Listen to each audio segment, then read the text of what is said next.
আজই ডাউনলোড করুন আর এনজয় করুন আপনার পছন্দের শো। শুনুন না, একটা বাচ্চা মেয়ে স্কুল ইউনিফর্ম পরা, ওর থেকে একটু বড়, দুটো বিনুনি করা আর চোখে চশমা আছে, দেখেছো? কিডন্যাপ হয়ে জানি তো।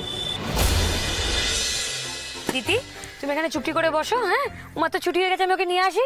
কোথাও যাবে না কিন্তু, কেমন? দাদা, ওকে একটু দেখে রেখো। আসছি মা।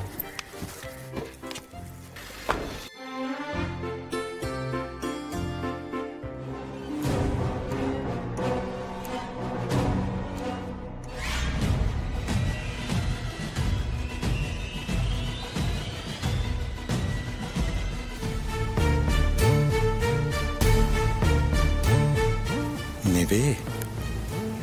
চাই তোমার ললিপপ? এসো, অনেক ললিপপ আছে, তোমায়ও দেব, তোমার বোনকেও দেব।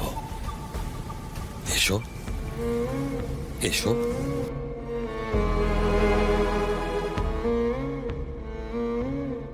বাবার কাছে যাব, তারপর পিৎজা খাবো। চলো। দিদি কোথায়? তাই তো। দাদা, কি ব্যাপার, দিদি কোথায় গেল? ও তো গাড়িতেই ছিল, বই পড়ছিল। আমি একটু এগিয়ে গেলাম রাস্তাটা দেখিয়ে দিতে, একটা ছেলে এসে বললো ওয়ান ওয়েতে গাড়ি ঢুকিয়ে দিয়েছে, সেই জন্য। তার মানে আমি আপনাকে বলেছিলাম না ওকে দেখে দেখে রাখবেন?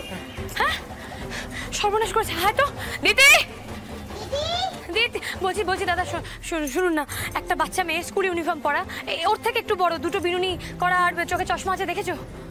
আমি তো এতক্ষণ ওইখানেই ছিলাম, ওইখানে তো দেখলাম না। হে ভগবান, এতটুকু সময়ের মধ্যে যাবে কোথায়? গাড়িতেই তো ছিল মেয়েটা। মেয়ে হারিয়ে গেছে নাকি? দিনকাল যা পড়েছে, এর মধ্যে বাচ্চাটাকে গাড়িতে ছেড়ে গেছেন? কিডন্যাপ হয়ে জানি তো। স্যার, আসুন আসুন ম্যাডাম, বসুন বসুন। আবার বলছি, আমার ময়ূক বাবুর সাথে ফোনে কথা হলো। আমি জানতাম না যে ময়ূক বাবু নেই, মানে কলকাতাতে নেই। বসে পড়ো তো দেখি উমা, চুপটি করে লক্ষ্য হয়ে বসো। তো উনি যে এখন এখানে নেই আমি জানতাম না স্যার। না না, ঠিক আছে ঠিক আছে, আমি দিদি ফিরে আসবে, আপনার চিন্তা করার কোনো ব্যাপার নেই। স্যার আমাকে সবটা জানিয়েছে, কেসটা আমি নিজে দেখব।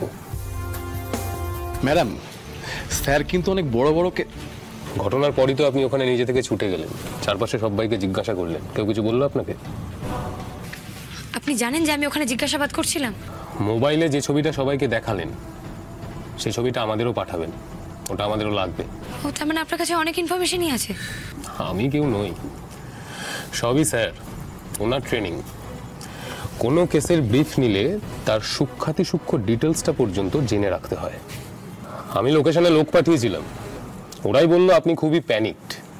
আর হ্যাঁ, ওরা ওখানকার ওই সিসিটিভি ফুটেজটাও নেবে। ও, তাহলে আমরা এখানে বসে কি করছি? চলুন যাই। আর হ্যাঁ, আমি আপনাকে টাইমটা বলে দিচ্ছি। দাঁড়ান দাঁড়ান ম্যাডাম, ম্যাডাম আমি জানি যে আপনি স্যারের সঙ্গে মিলে অনেকগুলো কেস সলভ করেছেন, আর আমি এটাও জানি যে আপনি ওখানে গেলে কি কি ঘটতে পারে। কিন্তু ম্যাডাম, আপনাকে তো এখন বাড়ি ফিরতে হবে, আপনার মেয়ের সাথে আছে। আপনার ড্রাইভারকে আমরা আমাদের কাছে রাখছি, ওনাকে কিছু জিজ্ঞাসাবাদ করার প্রয়োজন আছে। মানে বিকাশ দাকে আপনারা আটক করে রাখবেন, আর সেটা আপনি আমাকে এখন জানাচ্ছেন? ও, আগে বলতে হতো। এক্সকিউজ মি, তো ময়ূক বাবু থাকলে আমার মনে হয় বেশি সুবিধা হতো। আমি ময়ূক বাবুর সাথে না হয় কথা বলে নেবো, আমার মনে হয় না আপনি পারবেন। শুনুন, এমনও তো হতে পারে যে দিতি হয়তো নিজে কোথাও চলে গেছে। স্যার, দিতি একটা শান্তশিষ্ট মেয়ে, ও নিজে নিজে কেন কোথাও যেতে যাবে? আর তাছাড়া আমরা তো দিতির মায়ের কাছেই যাচ্ছিলাম এয়ারপোর্টে, তাহলে সেখান থেকে কেন পালাবে? না, আমি বলছিলাম যে ধরুন অন্য কোনো রিলেটিভের সঙ্গে দেখা হয়ে গেছে, বা কোনো বন্ধু বান্ধব।